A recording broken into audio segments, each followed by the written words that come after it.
Hello, everyone. I am here with the director of this beautiful film, Les Jeunes Amants, Karine Tardieu, and she's very kindly agreed to record a Q&A with us before the film that you're about to see today, the very beautiful and very moving film. So, bonjour Karine, merci beaucoup. Merci à vous. Pour être revenu. Votre film Les Jeunes Amants, c'est un film vraiment magnifique et très, très émouvant avec une grande comédienne, Fanny Ardant, qui est vraiment dans ce rôle incroyable. Est-ce que vous pouvez parler un peu de l'inspiration pour le film? Alors, c'est une histoire un peu particulière pour moi parce que c'est un film dont j'ai un projet dont j'ai hérité. Parce qu'en fait, à l'origine, c'est une autre réalisatrice qui s'appelle Solveig Hansbach qui devait le réaliser. C'était une histoire qui était arrivée à sa propre mère, qui était tombée amoureuse quand elle avait 75 ans d'un homme beaucoup plus jeune qu'elle.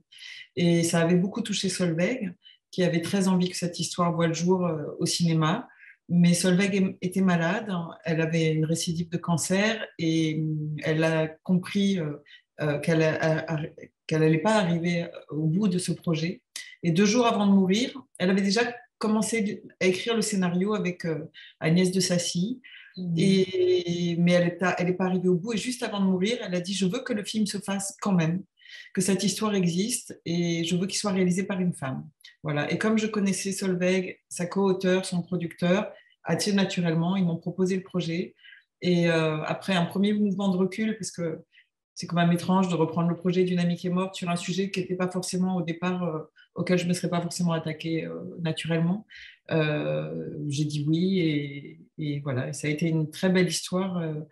Du coup, un tournage particulièrement émouvant, non seulement parce que je l'ai hérité de Solveig, mais aussi parce qu'il y a eu les difficultés qui étaient liées à la pandémie du Covid et tout ça. Donc c'est un projet, à chaque fois on se disait mais on va jamais y arriver, on va jamais y arriver. Et finalement, voilà, il a vu le jour.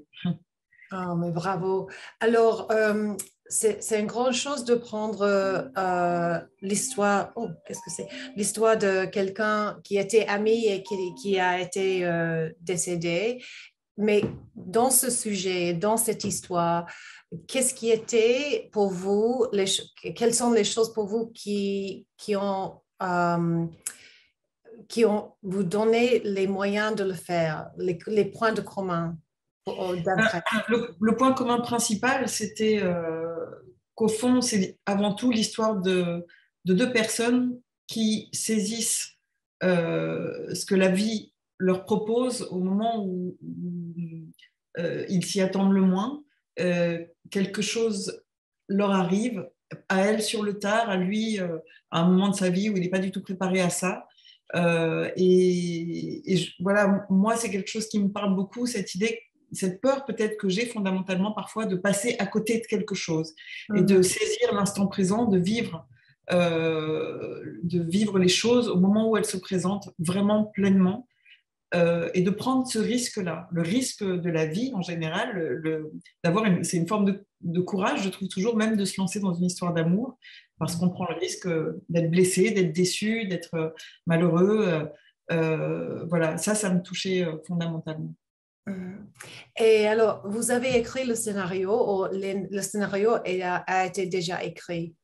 En fait, elles avaient commencé à écrire, Solveig et Agnès, mais quand j'ai lu le scénario, déjà, il n'était pas achevé, et puis je trouvais qu'il était très sombre, beaucoup trop sombre pour moi, parce que Solveig, quand elle l'a écrit, était mourante, et je pense qu'elle racontait quelque chose dans le scénario de sa propre finitude, au travers du personnage incarné par Fanny Ardant. Et moi, j'étais dans un mouvement complètement inverse parce que j'allais devenir maman, j'étais complètement tournée vers la vie.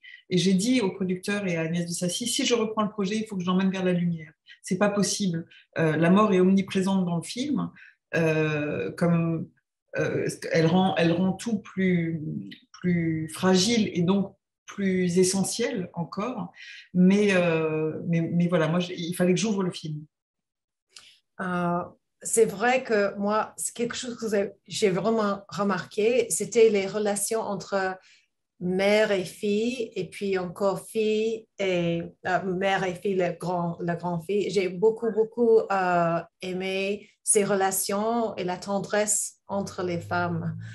J'ai cru que à côté de l'autre histoire, la grande histoire d'amour, cette thème était très présente. Alors, c'est un thème qui est présent dans tous mes films. Ah, ok. C'est assez récurrent. En fait, j'ai vraiment le rapport mère-fille, le rapport parent-enfant en général, et c'est le sujet de mon prochain film.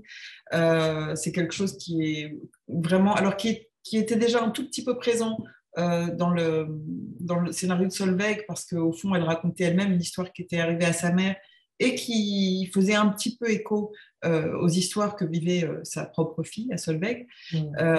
Mais c'est vrai que je l'ai déployé complètement. Et il y avait aussi cette idée du ruissellement de l'amour, c'est-à-dire OK, il y a deux personnages principaux qui s'aiment, mais ça a un impact sur... parce qu'en fait, il y a 5 personnages dans le film, donc sans trop en dire, mais ça a un impact fort sur tous les personnages et sur leur rapport les uns aux autres. Et ça va dans un sens et dans l'autre, sans cesse, comme une vague comme ça. Comme si l'amour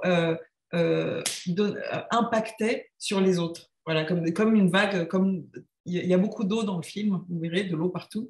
Et voilà, c'est cette idée que ça ruisselle ou que ça impacte comme ça, comme des ricochets aussi. Et ça, en fait, j'ai trouvé très étonnant, surprenant.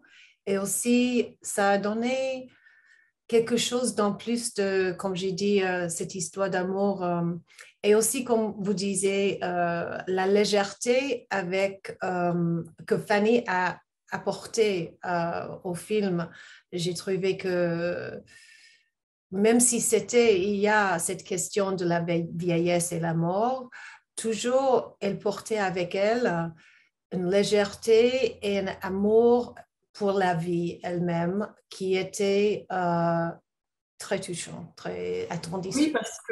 parce que le personnage de Shona est un personnage qui est dans la vie complètement. Alors, elle a mis sa vie amoureuse de côté. C'est plus une question pour elle au moment où le film commence. Mais et Fanny Fanny est une grande amoureuse dans la vie et elle est dès qu'elle elle irradie. Elle a un potentiel lumineux extraordinaire. C'est pas donné à tout le monde, quoi. C'est-à-dire que quand elle sourit, tout d'un coup, tout s'éclaire. Ouais. Et elle peut être, c'est ça qui est beau chez elle, c'est qu'elle peut être tragique et tout d'un coup extrêmement drôle ou rieuse d'un instant à l'autre. Voilà, elle a des variations assez exceptionnelles, je trouve. Et est-ce que Solveig a pensé à Fanny pour ce rôle ou c'est quelque chose que vous est venu? Non, c'est moi en fait, parce qu'au départ, Solveig avait écrit, comme Solveig était d'origine islandaise, elle avait écrit, alors elle voulait pas que ça se passe en Islande, mais elle avait porté le film pour qu'il se passe en Irlande, et elle voulait une actrice anglo-saxonne au départ. Donc en fait, elle avait demandé à Vanessa Redgrave de faire le Ah, rôle, ok. qui était vraiment à 1000 lieues de Fanny Ardant, et Vanessa Redgrave à l'époque avait dit oui, et puis après, quand le temps a quand même passé, quand moi j'ai repris le projet, et Shona, le personnage de Shona a vraiment été transformé dans l'écriture. Elle est devenue beaucoup plus timide, réservée. Solveig en avait fait, c'est une architecte qui a eu une grande carrière avec quelqu'un de très solide. J'en ai fait quelqu'un de beaucoup plus fragile. Et du coup, Vanessa Redgrave est quelqu'un qui en impose comme ça et qui est assez sèche. Il me fallait quelqu'un qui ait plus de douceur, hein, et de fragilité. Et sur scène, comment vous travaillez avec vos comédiens? C'est toujours différent avec chaque comédien ou... Bah oui, c'est forcément différent avec chaque comédien dans la mesure où il faut que je m'adapte aux uns aux autres. Et puis, il faut que... Donc déjà, ce qui est formidable sur ce film-là, c'est qu'il y a eu des rencontres qui se sont faites au-delà de moi, hein, entre chaque acteur. C'est-à-dire qu'entre Melville et Fanny, il y a une espèce de coup de foudre immédiat, amical, mais ils se sont extrêmement bien entendus tout de suite, et une complicité et puis une admiration réciproque qui a participé à la qualité de leur jeu dans le film. C'était pareil entre Melville et Cécile de France, entre Fanny et celle qui joue sa fille, Florence Wareka. Il y a tout de suite une filiation très forte. Vous verrez, il y a Sharif Andoura aussi qui joue le meilleur ami de Melville, qui est formidable. Et entre Melville et Sharif, ils sont devenus très amis même dans la vie. Et on continue à se voir aujourd'hui et cette fraternité comme ça qui s'est créée entre nous tous transpire à l'image. Donc pour moi, c'est déjà l'essentiel de mon travail était fait par le casting en tant que tel et les rencontres qui se sont faites. Après, sur le plateau, je suis très directive. J'arrive avec des idées assez précises des déplacements. Ils aiment bien ça. Je cadre beaucoup, mais évidemment, il y a beaucoup de place dès qu'il y a des accidents, des choses qui ne sont pas prévues, j'adore ça. Puisque j'ai une tendance à beaucoup contrôler, quand ça m'échappe, c'est très jouissif. Et puis aussi avec le chef opératrice, vous avez travaillé avec une femme qui a fait l'image. Et comment vous travaillez ensemble?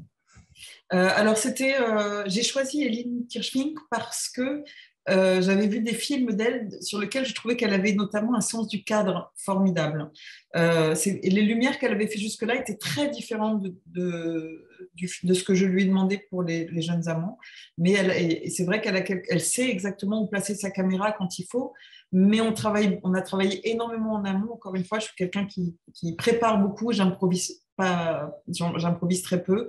Donc, on a travaillé avec Eline, avec mon premier assistant Mathieu et ma script, entre autres. On est allé sur les décors et chacun a joué les personnages et sur chaque décor et on faisait les scènes avec donc, mon iPhone, on cherchait les cadres et on a préparé énormément et à la fin j'avais une espèce de storyboard mais photographique avec nous, nous masqués comme ça à la place des acteurs où on jouait les scènes et on essayait de trouver la position idéale. Et comme ça, on arrivait sur le plateau et je pouvais me consacrer complètement aux acteurs parce que Eline savait à peu près exactement où elle allait devoir placer sa caméra. Voilà, évidemment, on s'est adapté. S'il y avait des propositions des comédiens, on s'adapte, mais c'était quand même assez précis au départ. Et puis, vous avez fait référence au Covid. Est-ce que ça a beaucoup changé la manière de travailler en portant des masques? Au fond, moi, j'ai pas été tant affectée que ça parce que on oublie très vite le masque. C'est pénible, hein, c'était pas formidable, mais quand on est concentré sur son travail, les comédiens évidemment ne portaient pas de masque sur le plateau du tout.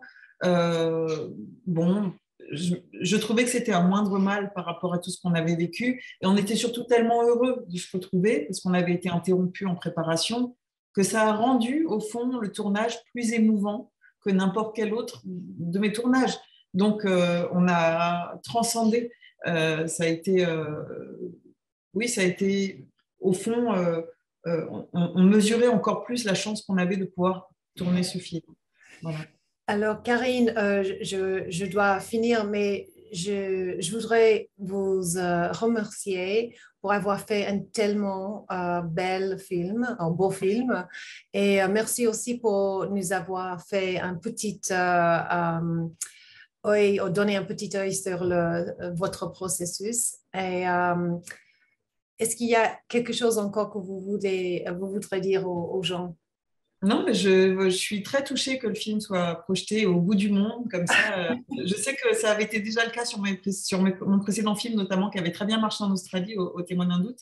Donc voilà, j'ai un public là-bas et j'espère qu'un jour, je pourrai venir vous voir. Oui, j'espère que vous pouvez venir ici. Et je dois m'excuser pour mon affreux français, mais Les Français, votre français. Et merci beaucoup. Merci. Bonne projection. Thank you.